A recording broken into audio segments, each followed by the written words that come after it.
عبداللہ بن عمر اور عبید اللہ بن عمر بصرہ سے گزر رہے تھے ایک جنگ سے واپسی پر، تو حاکم بصرہ نے آپ کو کچھ پیسے دیے کہ یہ مال غنیمت میں جا کے جمع کروا دینا، اور پھر خود ہی مشورہ دیا کہ عراق کے اندر فلاں فلاں چیز بہت سستی مل جاتی ہے اور حجاز میں ان چیزوں کی قیمت زیادہ ہے، تو اگر آپ ایسا کر لیں کہ یہ ان پیسوں سے خرید لیں اور جا کے مدینہ المنورہ میں فروخت کر دیں، تو جو زائد پیسے آپ کمائیں گے وہ آپ کے ہوئے، اور یہی اشرفیاں جو میں نے دی ہیں آپ کو، اتنی اشرفیاں بیت المال میں جمع کروا دینا، تم نے محنت کی ہوگی، تجارت کی ہوگی، تو جتنے بچیں گے وہ آپ کے ہوں گے۔ تو انہوں نے کہا بہت اچھا، وہاں سے مال خرید لیا، مدینہ المنورہ میں آ کے بیچ دیا، جتنی اشرفیاں انہوں نے وہاں سے دی تھی بیت المال کے لیے، اتنی بیت المال میں جمع کروا دی۔ حضرت عمر رضی اللہ تعالیٰ عنہ کو پتہ چلا، بیٹوں کو بلایا، کہا کہ سنا ہے تم نے کوئی کمائی کی ہے؟ کہا جی ہم نے تو تجارت کی اور جو مال لیا تھا اتنا مال ہی بیت المال میں جمع کروایا ہے۔ کہا تم بیت المال کے پیسوں پر کمائی کی ہے، وہ پیسے بھی تمہیں بیت المال میں جمع کروانے پڑیں گے۔ یہ عمر ہیں رضی اللہ تعالیٰ عنہ۔ رومی شہنشاہ کی بیوی سلام بھیجتی ہے حضرت عمر رضی اللہ تعالیٰ عنہ کی اہلیہ کو، تو وہ 1 دینار ادھار لے کر کے اس کا عطر خریدتی ہیں اور شیشیوں میں ڈال کر کے ان کو بھیجتی ہیں کہ چلو ایک رواداری کا اچھا ثبوت فراہم کیا جائے۔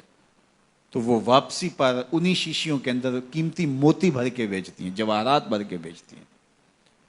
حضرت عمر رضی اللہ تعالیٰ عنہ فرماتے ہیں لاؤ یہ سارے جواہرات، سب کو فروخت کرتے ہیں، 1 دینار اس کو دیتے ہیں، باقی بیت المال میں جمع کر دیتے ہیں۔ تو جب اپنی زندگی اتنی محتاط ہوگی، اتنی خوبصورت ہوگی، تو پھر کس طرح کوئی گورنر زیادتی کر سکتا ہے؟ تو حضرت سیدنا عمر رضی اللہ تعالیٰ عنہ نے اپنا طرز زندگی اور انداز معاشرت اتنا سادہ اور اتنا خوبصورت رکھا کہ اس کے مطابق تمام گورنروں کو ڈھالنے کی تلقین کی۔ آپ جب بھی کسی شخص کو بطور گورنر اس کا تعین کرتے تو اس کو یہ نصیحتیں کرتے، ایک ترکی گھوڑے پہ سوار نہیں ہوں گے، باریک کپڑا نہیں پہنیں گے، اور انچھنے آٹے کی روٹی کھائیں گے، مکان کا دروازہ نہیں لگائیں گے، کوئی حاجب نہیں رکھیں گے، چوکیدار نہیں رکھیں گے، بواب نہیں رکھیں گے، جو تمہارے تک پہنچنا چاہے ڈائریکٹ پہنچ جائے۔ اللہ اکبر۔ اور پھر جب کسی کو متعین کیا جاتا اس کی جائیدادیں لکھ دی جاتی ہیں کہ اس کے پاس کتنی جائیداد ہے، وہ حساب اپنے پاس رکھتے، اور جب وہ معزول ہوتا یا اس کا وقت ختم ہوتا تو آپ دیکھتے کہ اب اس کے پاس جائیداد کتنی ہے۔ اگر وہ جو پہلے آپ نے اپنے پاس ریکارڈ رکھا ہوتا اس سے جائیداد اس کی زیادہ ہوتی تو حضرت عمر بقیہ جائیداد بیت المال میں جمع کرتے۔ اللہ اکبر۔ اور یہ کیسے تھا؟ گورنر بول نہیں سکتا تھا، اس لیے کہ حضرت عمر کی اپنی بود و باش بھی اسی طرح کی تھی، اپنا طرز زندگی بھی اسی طرح کا تھا۔ مال غنیمت میں بہت ساری چادریں آتی ہیں جو سب کو تقسیم کر دی جاتی ہیں۔ خطبہ جمعہ دینے کے لیے آئے تو ایک شخص کھڑا ہو گیا، عمر خطبہ بعد میں سنیں گے، پہلے یہ بتائیں کہ یہ جو تم نے قمیض پہنی ہے یہ کہاں سے آئی؟ مال غنیمت کے اندر جو چادریں آئی ہیں سب کے حصے میں ایک ایک چادر آئی، آپ داراز قد ہیں، ایک چادر سے قمیض نہیں سل سکتی، تو آپ کی قمیض کہاں سے آئی؟ پہلے اس سوال کا جواب دے دیجئے، پھر خطبہ سنیں گے۔ اللہ اکبر۔ آپ کے بیٹے کھڑے ہوتے ہیں، کہا ایک چادر سے میرے باپ کی قمیض نہیں بنتی تھی، میں نے اپنے حصے کی چادر بھی اپنے باپ کو پیش کی ہے۔